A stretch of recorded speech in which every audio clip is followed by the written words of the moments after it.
कुठल्याही प्रकारचा हेतू मनात ठेवून स्वामी समर्थांचे नाम कधी घेऊ नये। तसेच आपण स्वामींच्या अखंड नामस्मरणात दंग आहोत हे कधी कुणालाही सांगू नये।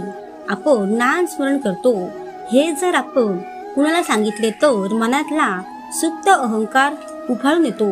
आपण समष्टीपेक्षा कोणीतरी वेगळे असे भाग्यवान भगवंत भक्त आहोत ही भावना मनात चुकूनही उमटणार नाही याची काळजी घ्या। किंबहुना आपण नामस्मरणात अखंड दंग आहोत हे देहबुद्धीला कळू सुद्धा देऊ नये। नामातून आनंद मिळतो म्हणून नामस्मरण करावे। हेतुविरहितपणे स्वामींचे नाम घ्यावे।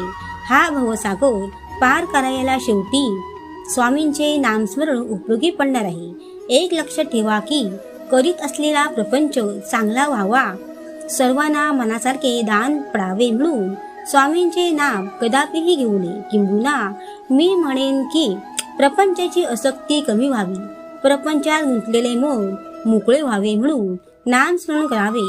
प्रपंच न बिघडता नामस्मरण करण्याचा एकमेव मार्ग म्हणजे स्वामींचे नाम हेतुविरहित घ्यावे। आपण फक्त स्वामींचे नाम घेत राहायचे। आपल्या हातात फक्त तेवढीच शाश्वत गोष्ट आहे, नामात दृढ विश्वास हवा। कर्तव्याची जाणीव ठेवून स्वामींचे नाम मनापासून घेतले तर निश्चित समाधान मिळते। आपण फक्त स्वामींना आहाकारात राहायचे। रात्रंदिवस स्वामींच्या नामाचा अखंड पुकारा केला तर स्वामी आपल्या प्रेम भारल्या हाकेला निश्चितपणे प्रतिसाद देतात। एक गोष्ट जरा घ्या की आपल्या हातून जेवढे नामस्मरण घडेल त्या प्रमाणात स्वामी आपल्याला साथ देतात। नामस्मरणाचा अदृश्य फायदा असा की चित्त स्वामींपाशी एकाग्र होते, देहबुद्धी हळूहळू नष्ट होते। आपण स्वामींच्या साक्षीने जगू लागतो। माझ्या प्राणप्रिय स्वामी भक्तांनो, आपण नामाच्या महामार्गावर कायम राहिलो तर मानसिक पातळीवर सतत रेंगाळणारे सुख दुःख अक्षरशः संपुष्टात येते।